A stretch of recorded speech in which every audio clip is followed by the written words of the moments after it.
गोवा में कितने हो गए? तेलंगाना में 11 है। चेन्नई में भी इतने ही हो गए ऑक्सीजन की कमी की वजह से।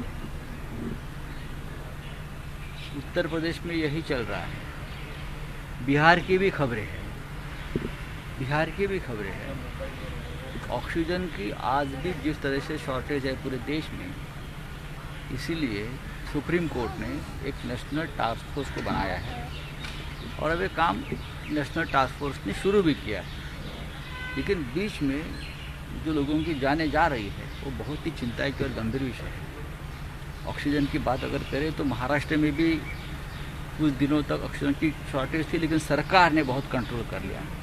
अब वहाँ की सरकारें क्या कर रही है मुझे मालूम नहीं, इसलिए नेशनल टास्क फोर्स जो बनाया है सुप्रीम कोर्ट ने, उसको ज़्यादा मेहनत करनी पड़ेगी। जिस तरह से गंगा से लाशें बहकर पाटना तक पहुँच गई है, ये चित्र बहुत ही भयावह और डरावना है। देश किस स्थिति से गुजर रहा है उसका ये एक बहुत ही भयंकर चित्र हमारे सामने आया है।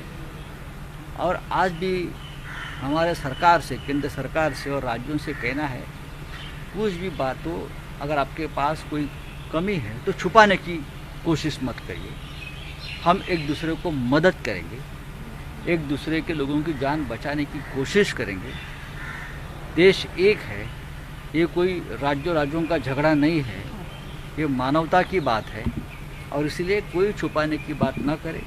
अगर हम एक दूसरे को इस संकट के घड़ी में मदद कर सकते हैं तो ये सबसे बड़ी राष्ट्रभक्ति होगी, राष्ट्रवाद होगा। तो आपने छुपाने की बात की, किस तरफ आपका इशारा, क्या छुपाया नहीं, देखिए पहले से कुछ राज्यों ने यही बहुत बड़ी बात की थी कि हमारे पास कुछ नहीं, हमारे पास सब कुछ ठीक है, हमारे यहाँ कोई मरेगा नहीं, ना ऑक्सीजन की शॉर्टेज है ना डॉक्टरों की शॉर्टेज है।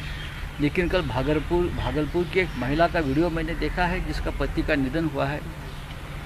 जिस तरह से उसने पीड़ा झेली है अपने पति के बारे में, उसकी विटंबना भी हुई एक स्त्री के नाते हॉस्पिटल में, तो ये चित्र ठीक नहीं है। तो सबको ये सभी राज्यों के मुख्यमंत्री ने एक दूसरे के साथ निरंतर संवाद रखने की जरूरत है। सर, काँग्रेस मराठीमध्ये सामन्याची दखल घेत आहेत आणि